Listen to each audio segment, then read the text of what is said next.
নিয়ে প্রথমে শুরু করব। বাঁকুড়ায় নাবালিকাকে ধর্ষণে তাঁরই জেঠিমার মদত আর জেঠিমার 7 বছরের জেল। কথা বলবো প্রতিনিধি এই মুহূর্তে সরাসরি কথা বলবো দেবব্রতর সঙ্গে।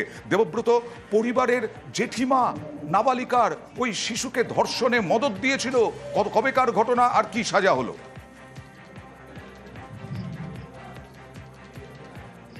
একদমই দেখো, ঘটনা 2024 সালে 22শে এপ্রিলের ঘটনা।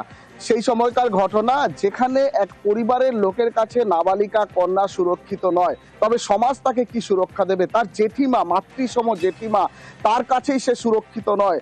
কি ওই নাবালিকা কন্যার দোষ কি ছিল? জেঠিমা তাকে প্রলোভন দেখিয়েছিল, তাকে উচ্চ শিক্ষায় শিক্ষিত করবে, ভালো স্কুলে তাকে ভর্তি করবে, তার জন্য তার সঙ্গে যেতে বলেছিল। সেই কারণেই ওই নাবালিকা কন্যা মাতৃসম জেঠিমাকে বিশ্বাস করেছিল, ভরসা করেছিল। ঠিক আছে, তারপরেই কিন্তু ওই জেঠিমা তারই গ্রামের এক প্রতিবেশী আসগর আলী দালাল তার কাছে দেয়। সেখানে তার যৌন লালসার শিকার হয় নাবালিকা কন্যা।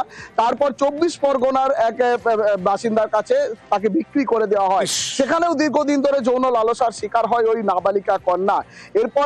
তারপরে ওই নাবালিকা কন্যা কোনো মতে একটি ফোন পেয়ে তার পরিবারের লোককে বিষয়টি জানায়। পরিবারের লোকজন জয়পুর থানায় জানালে 42 দিন পর ওই নাবালিকা কন্যাকে উদ্ধার করে গ্রেপ্তার করা হয় অভিযুক্তকে। এখানেই প্রশ্ন উঠছে যে যেখানে সমাজে বারবার প্রশাসনকে দোষারোপ করছে, নারী সুরক্ষার কথা বলছে, পরিবারের লোকের কাছে যখন মেয়েরা সুরক্ষিত নয়। একদমই দেখো, ঘটনায় গ্রেপ্তার করা হয়েছে ওই দুই অভিযুক্তকে এবং তার জেঠিমাকে। জেঠিমার 7 বছর কারাদণ্ড এবং ওই দুই অভিযুক্তকে 20 বছর কারাদণ্ড এবং একজনকে 75,000, একজনকে 85,000 দালালের 20 বছর জেল।